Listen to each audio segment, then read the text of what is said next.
어느 날 집에 들어온 남편이 갑자기 제 앞에 무릎을 꿇으며 눈물을 뚝뚝 흘렸습니다.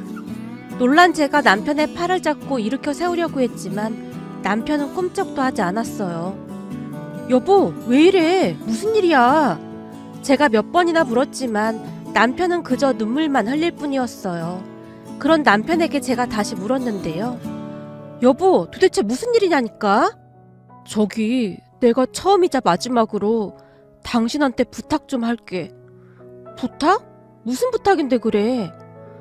여보, 이번 한 번만 내 부탁 들어주면 앞으로 당신이 하라는 대로 다 할게. 그니까 제발 내 부탁 좀 들어주라. 그니까 무슨 부탁이냐고. 말을 해야 들어주든지 말든지 할 거 아니야. 제 말에 남편이 손등으로 눈물을 훔치고는 간절한 표정으로 말했어요. 저기 말이야, 우리 아버지 모시고 오면 안 될까? 물론 당신이 제일 힘들겠지만 그냥 두고 볼 수가 없어서 말이야. 그건 내가 몇 번이나 말했잖아. 나도 회사 다니는데 아버님까지 어떻게 챙겨. 난 진짜 자신 없어. 걱정 마. 앞으로 내가 빨래도 하고 청소도 다 하고 설거지도 내가 다 할게. 그니까 제발 이렇게 부탁 좀 하자. 남편이 제게 매달리다시피 하면서 다시 눈물을 흘렸어요. 아마도 남편이 그렇게 눈물을 흘리는 모습은 처음이었던 것 같습니다. 시어머님께서 돌아가신 뒤 시아버님 홀로 지방에서 지내고 계셨는데요. 한 달에 몇 번씩 남편과 제가 다녀오곤 했어요. 그런데 그날따라 제가 급한 일이 있어서 남편 홀로 시댁에 다녀왔는데요. 옆집 아주머니가 시아버님 몰래 남편을 구석으로 끌고 가더니 조용히 말하더랍니다. 저기, 주제넘는 소리라고 할까봐 내가 말 안 하려고 했는데 네 아버지 요즘 밥도 잘 못 먹고 옷도 입던 옷만 맨날 입고 다니고 그러고 계신다. 내가 오며 가며 반찬도 가져다 주고 그러고 있긴 한데 저러다 병이라도 날까 싶어 걱정이 돼서 말이다. 네 엄마 그리 되고 나서는 사람이 눈도 흐리멍텅해지고 종일 멍에 앉아만 있어. 그러지 말고 네 처랑 잘 상의해서 모시고 올라가는 건 어떻겠냐? 라는 말을 했다고 합니다. 사실 시어머님께서 돌아가신 뒤 남편이 제게 시아버님을 모시고 올라오자고 했지만 제가 단호하게 거절했습니다. 물론 현실적으로 봤을 때는 남편의 말대로 해야 하는 게 맞았음에도 저는 선뜻 그러자는 말을 할 수가 없었는데요. 제가 회사까지 다니고 있었기에 시아버님까지 챙길 엄두가 나질 않았거든요. 특히나 시아버님께서는 정말이지 가부장적인 그런 분이셨기에 되도록이면 같이 지내고 싶지 않았어요. 하지만 그날 남편이 제게 무릎까지 꿇고 눈물을 뚝뚝 흘리고 있는 모습을 보며 눈앞이 캄캄해졌는데요. 그런 남편에게 안 된다고 말을 하자니 피도 눈물도 없는 그런 사람으로 보여질 것 같았어요. 그렇다고 무작정 모시고 올라올 생각을 하니 그저 답답하기만 했고요. 어찌해야 하나 고민만 하고 있었는데 그런 제 심정을 눈치라도 챈 듯 남편이 급히 말했어요. 이번 한 번만 이렇게 부탁할게.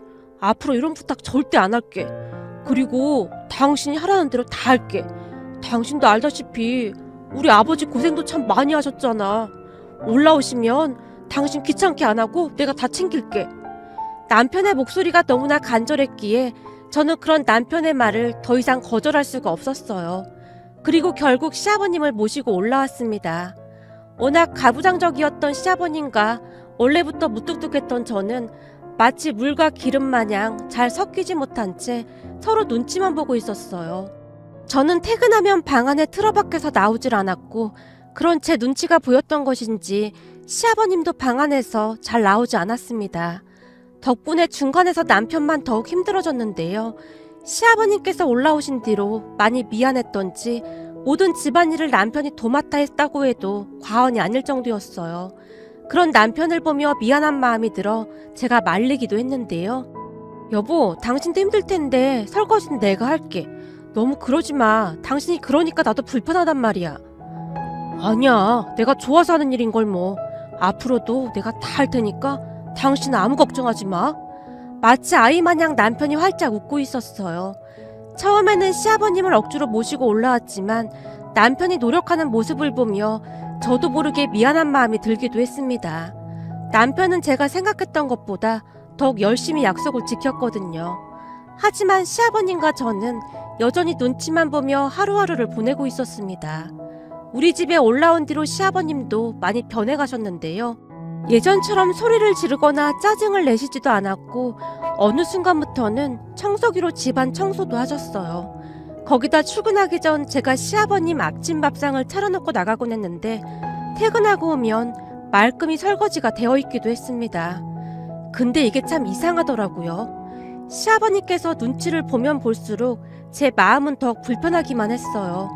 그러던 어느 날은 퇴근해서 집에 들어섰는데 시아버님께서 손수 밥상을 차려놓은 게 아니겠어요? 식탁을 보며 놀란 제가 시아버님께 말했어요. 설마 아버님께서 밥상 차리신 거예요? 그게 말이야. 집에 하루 종일 있다 보니 심심해서 말이다. 이 김치찌개를 아버님께서 끓이신 거예요? 그래, 맞다. 내가 태어나서 처음 끓여본 건데 입맛에 맞으려나 모르겠구나. 시아버님께서 제 눈치를 보며 말씀하셨는데 그때 처음으로 제 마음에 죄책감 같은 것이 들었던 것 같습니다. 그 저녁에 시아버님께서 식탁 앞에 선 채 안절부절 못하고 계셨으니까요. 마음 한구석이 어찌나 아려오던지 저도 모르게 눈물이 핑 돌았습니다. 아버님, 이렇게까지 안 하셔도 돼요. 아니다. 내가 종일 집에 있으려니까 심심해서 그래. 진짜야. 아버님, 근데 김치찌개는 어떻게 끓이신 거예요? 아버님 요리해보신 적 없잖아요. 그게 뭐가 어렵다고. 그냥 김치 넣고 물 넣고 돼지고기 썰어놓고 끓이면 되는구만. 배고프지? 얼른 와서 앉아. 라며 시아버님이 제 손을 잡아 끌었는데요. 그때 마침 남편도 집 안으로 들어서고 있었어요. 뭐야, 문 열자마자 김치찌개 냄새가 진동하는데?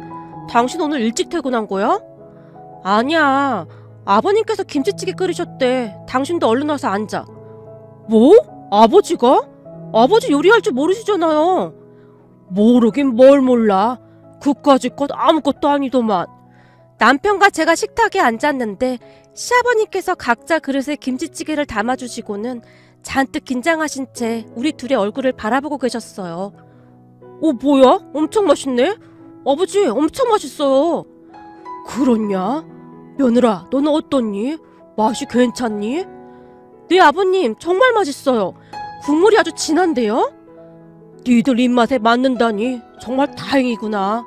그제서야 안심이 되신다는 듯 시아버님께서 안도의 한숨을 내쉬었어요. 그렇게 제가 식탁을 다시 한번 살펴봤는데요.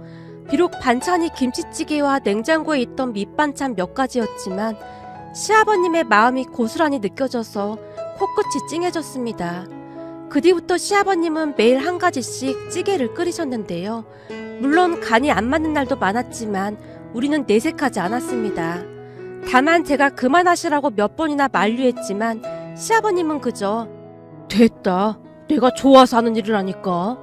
하루 종일 집에 틀어박혀 있으면 얼마나 좀 있으시는데 이런 거라도 해야 시간도 잘 가고 좋아. 라는 말씀을 하실 뿐이었어요. 그렇게 우리는 조금씩 서로에게 익숙해져 가고 있었습니다. 그러던 어느 날 새벽에 목이 말라 잠에서 깬 채 주방으로 갔어요. 그때 시간이 새벽 2시가 다 되어가는 시간이었는데 시아버님 방 문틈 사이로 불빛이 새어나오고 있었어요. 혹시나 불을 켜놓고 주무시는 건가 싶어 시아버님 방문 앞으로 다가갔는데요.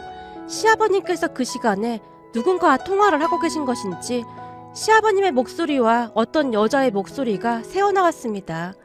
근데 전화통화라고 하기에는 여자분의 목소리가 조금 크게 들리는 듯 했어요. 뭔가 이상하다는 생각이 들었기에 다음날 남편에게 조용히 말을 했는데요. 그러니까 당신 말은 아버지 방에서 여자 목소리가 들렸다 그 말이야? 그렇다니까. 근데 그게 좀 이상한 게 전화통화 하시는 거면 여자분 목소리가 안 들려야 하는 거 아니야? 근데 마치 아버님 옆에 있는 것처럼 들렸다니까? 당신이 뭔가 착각하고 있는 거 아니야? 당신이 잠결에 잘못 들었겠지.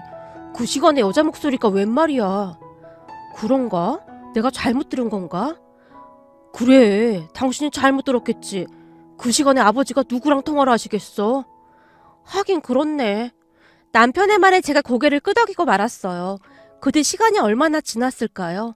그날은 주말이었기에 조금 늦게 일어나서 거실로 나갔는데 거실 탁자 위에 올려져 있던 시아버님의 휴대폰이 울려대고 있었어요. 주변을 두리번거렸지만 시아버님께서 안 보였기에 제가 얼떨결에 전화를 받았는데요. 정훈이 아버지, 그 된장찌개에 두부가 꼭 들어가야 하는데 내가 두부를 깜빡했네요.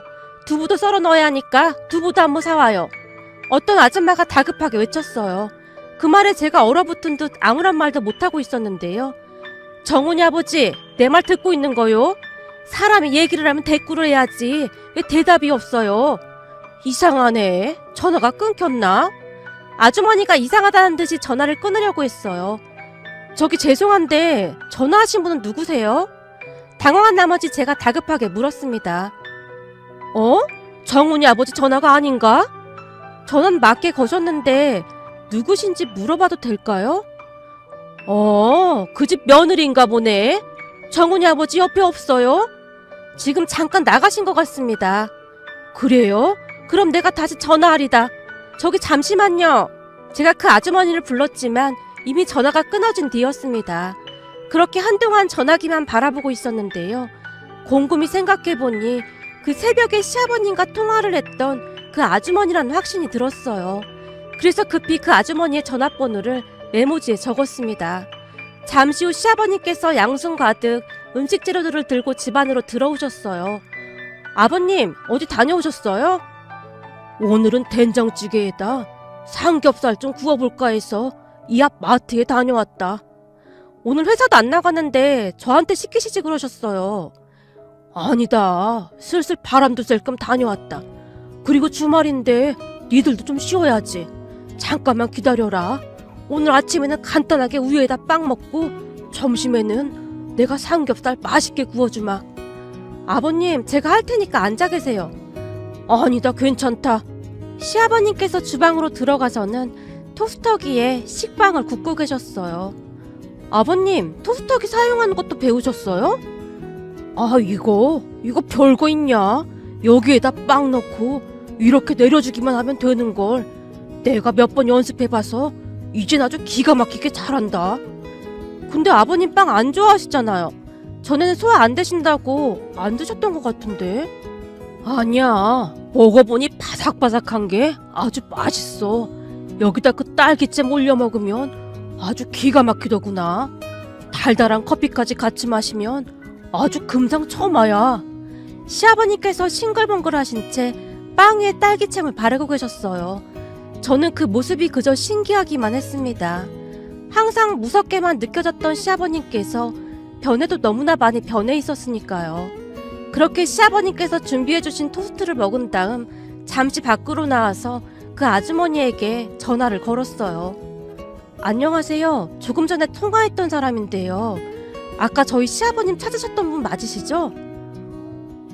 아, 정훈이 처인가 보구만. 네, 맞습니다. 저기 정말 죄송한데요. 제가 궁금해서 그런데 혹시 누구신지 여쭤봐도 될까요? 그게 괜시레 이상한 말해서 정훈이 아버지한테 한 소리 듣는 건 아닌지 모르겠네. 괜찮습니다. 제가 우리 아버님께는 아무 말도 안 할게요. 나는 정훈이 아버지 친구 안 사람 되는 사람입니다. 아버님 친구분 아내분이요? 근데 왜 우리 아버님께 두부를 사오라고 하셨는지. 그게 꼭두 새벽에 정훈이 아버지가 전화를 해서 된장찌개 끓이는 방법을 물어봐서 그랬지. 요즘 정훈이 아버지가 음식하는 재미가 들렸거든. 참 신기하단 말이야. 예전에는 요리에 요자도 모르던 양반이 참 많이도 변했어. 아니, 그럼 우리 아버님께서 계속 요리를 물어보셨다는 건가요? 저기 그게 말이요. 사실 정훈이 아버지가 예전에 정훈이 엄마가 해주는 밥만 먹어봤지 혼자 요리라는 걸 평생 해본 적이 없었어. 근데 며느리랑 같이 살아야 하는데 그 정도는 해야 눈칫밥 안 얻어먹는다고 이래저래 나한테 물어보길래 내가 알려줬지. 정훈이 아버지 말이 틀린 말도 아니니까. 네? 그러니까 제 눈치가 보여서 음식도 하시고 그러셨단 말인 거네요? 아니, 꼭 그렇다기보다는 어느 날 정훈이 아버지가 그러더라고. 요즘 세상에 홀씨애비 모시고 사는 며느리가 어딨겠냐고. 거기 올라가니까 혼자 외롭지 않고 너무 좋은데 고맙고 미안해서 뭐라도 해야 하지 않겠냐고. 순간 가슴속 깊은 곳에서 뜨거운 무엇인가가 올라오면서 숨이 턱하고 막혀왔어요. 그런 제 마음을 아는지 모르는지 아주머니가 계속해서 말을 이어가셨는데요. 정훈이 아버지가 며느리 칭찬을 그렇게 많이 하고 다녀요. 세상에 우리 며느리 같은 애가 없다고. 회사 나가서 일하랴 퇴근하고 시아버지 챙기랴. 자기가 너무너무 미안하다고 나한테 부탁을 한 거요. 그래서 내가 이것저것 알려줬더니 내 목소리까지 녹음해가면서 요리를 만들었다지 뭐야. 나도 그 모습이 짠하기도 하고 그래서 계속 알려줬고. 그러니까 며느리는 그냥 모른 척해요. 나중에 정훈이 아버지 알면 쑥스러워하니까. 알았죠? 그냥 모른 척해요. 아, 네, 알겠습니다. 목이 메어 간신히 대답을 했는데요. 그동안 제 눈치를 보면서 소가리를 얼마나 하셨을까 하는 생각에 저도 모르게 눈물이 쏟아져 나왔습니다. 그러니까 얼마 전 새벽에 들려왔던 목소리가 바로 녹음된 목소리였던 것 같았어요. 그 말을 듣고 있는데 문득 저희 집에 올라오시고 난 뒤 한동안 냉랭하게 대했던 제 자신이 한심하게만 느껴졌어요. 아주머니와 통화를 마치고 잠시 후 집으로 들어갔는데요. 시아버님께서 된장찌개를 끓이신다고 재료를 손질하고 계셨어요. 아무것도 모르는 남편은 옆에서 감탄하고 있었고요. 이야, 우리 아버지 파 써는 것도 엄청 늘었네. 아버지 이러다 나중에는 며느리보다 더 잘할 것 같은데요? 조금만 기다려봐라. 이 아버지가 된장찌개 아주 기가 막히게 끓여줄 테니까. 그 모습에 제가 시아버님께 다가가 시아버님의 손을 꼭 잡고는 눈물을 쏟고 말았어요. 아니 너 왜 그래? 무슨 일 있는 거냐? 여보, 당신 왜 그래? 그렇게 시아버님의 손을 꼭 잡고 눈물을 흘리다가는 시아버님의 손을 바라봤는데요. 평생토록 가족들을 먹여 살리느라 고생만 한 시아버님의 손이 마치 두꺼비 등 마냥 까칠까칠하기만 했습니다. 그 바람에 다시 눈물이 쏟아져 나왔어요. 얘, 너 왜 그러는 거야? 내가 뭐 잘못한 거냐? 시아버님께서 제 눈치를 보며 걱정스레 물었습니다. 그 순간 저도 모르게 바닥에 주저앉은 채 더 큰 소리로 울고 말았어요. 이런저런 복잡한 생각에 만감이 교차하면서 시아버님의 손을 잡던 그 순간 평생을 고생만 하다 돌아가신 우리 친정아빠의 얼굴이 스쳐 지나갔거든요. 아버님, 제가 죄송해요. 제가 잘 모셨어야 했는데 정말 죄송합니다. 그게 무슨 말이냐? 너만큼 잘하는 며느리가 어딨다고 그래? 아니에요. 저 사실 귀찮아서 아버님 모시는 거 엄청 반대했었어요. 그래서 아버님께 살갑게 못해드렸어요. 아니다. 그게 무슨 말이야? 네가 얼마나 잘하는데 얘가 뜬금없이 무슨 말을 하는 거야? 시아버님께서 어리둥절한 표정으로 저를 일으켜 세웠어요. 남편 또한 놀란 표정으로 저를 거실 소파에 앉혔는데요. 여보, 당신 갑자기 왜 이래? 당신 지금도 충분히 잘하고 있어. 아니야. 내가 그동안 참 못나게 행동했던 것 같아. 창피해서 얼굴을 들 수가 없어. 그 뒤 우리 가족은 셋이서 손을 잡은 채 한동안 눈물만 흘렸습니다. 그렇게 우리는 진짜 가족이 되어갔습니다. 그날 이후로 시아버님이 더욱 편해졌고 그냥 친정아빠란 생각이 들기 시작했거든요. 그 뒤 시아버님과 저는 동네 마트에 같이 쇼핑도 다니고 그 누구보다도 잘 지내게 되었습니다. 가끔 마트에 가면 시아버님께서 잔소리도 하시는데요. 얘, 양파를 살 때는 어디 상한 게 없나 꼼꼼히 보고 사야지. 그렇게 막 담으면 안 되지. 그냥 다 똑같은 거 아니에요? 아니지, 아니야. 잘 보면 안에 상한 것도 많다. 양파 상한 거 잘못 먹으면 약도 없다. 우와, 아버님 완전 고수가 다 되셨는데요? 당연하지. 내가 요즘 모르는 게 없다 그 말이야. 시아버님께서 우쭐해지신 채 양파를 고르고 계셨는데요. 지나가던 마트 직원 한 분이 시아버님을 보며 아는 척을 했어요. 어머, 오늘은 따님하고 같이 오셨나봐요. 딸이 아니고 우리 며느리요. 며느리요? 뒤에서 보면 아빠랑 딸 같아 보여요. 보기 좋네요. 우리 마트에서 어르신을 모르시는 분이 없어요. 어찌나 꼼꼼하신지 다들 혀를 내두를 정도라니까요. 마트 직원이 저를 보며 활짝 웃었어요. 아버님 완전 스타 되셨네요. 그럼 사실은 말이다. 내가 모르는 게 많아서 직원들한테 계속 물어보다 보니 친해졌지 뭐냐. 요즘 내가 가면 덤으로 막 주기도 하고 많이 깎아주기도 한다. 와, 대단하신데요? 제 말에 시아버님의 얼굴에 미소가 가득했습니다. 그러던 어느 날은 청소를 하기 위해 시아버님 방에 들어갔는데요. 방 한 구석에 노트와 돋보기가 놓여 있었어요. 무슨 노트인가 궁금해서 제가 노트를 확인해보다가는 다시 한번 깜짝 놀랐습니다. 세상에나 그 노트에는 요리 방법들이 빼곡히 적혀 있었거든요. 1번 멸치 육수를 낸다. 2번 육수가 팔팔 끓기 시작하면 애호박과 된장, 마늘을 넣어준다. 3번 남은 재료와 두부를 넣어준다. 맛을 보고 맛이 안 나면 다시다를 조금 넣어주면 아주 기가 막히다. 뭐 그런 것들이 가득 적혀 있었습니다. 어찌나 꼼꼼하게 적혀 있던지 다시 한번 제 눈시울이 붉어졌어요. 마지막에는 항상 다시다를 넣어주면 아주 기가 막히다라는 말에 적혀 있었는데 저도 모르게 웃음이 새어나왔습니다. 물론 시아버님은 우리에게 항상 이게 내 손맛이다 이 말이야 라고 큰 소리를 치곤 하세요. 요즘도 우리 시아버님께서는 요리를 참 자주 해주신답니다. 주말에는 시아버님을 모시고 다같이 나들이도 다니고 더할 나위 없이 행복하기만 하네요. 남편은 항상 제게 고맙다는 말을 하곤 하는데요. 제가 오히려 남편과 시아버님께 감사한 마음이 가득하답니다. 우리 친정엄마조차도 무뚝뚝하고 냉랭하기만 했던 제가 변해도 너무나 많이 변했다며 놀라곤 하시니까요. 세상에나 바깥 사돈 양반이 저 까칠이를 사람 만들어놨어. 아니 사람이 어떻게 저리 변할 수가 있어 그래? 라며 감탄까지 하신답니다. 문득 우리 시아버님 자랑 좀 하고 싶어져서 이렇게 사연 보내봅니다. 앞으로도 우리 가족 서로 아끼면서 잘 살아가겠습니다.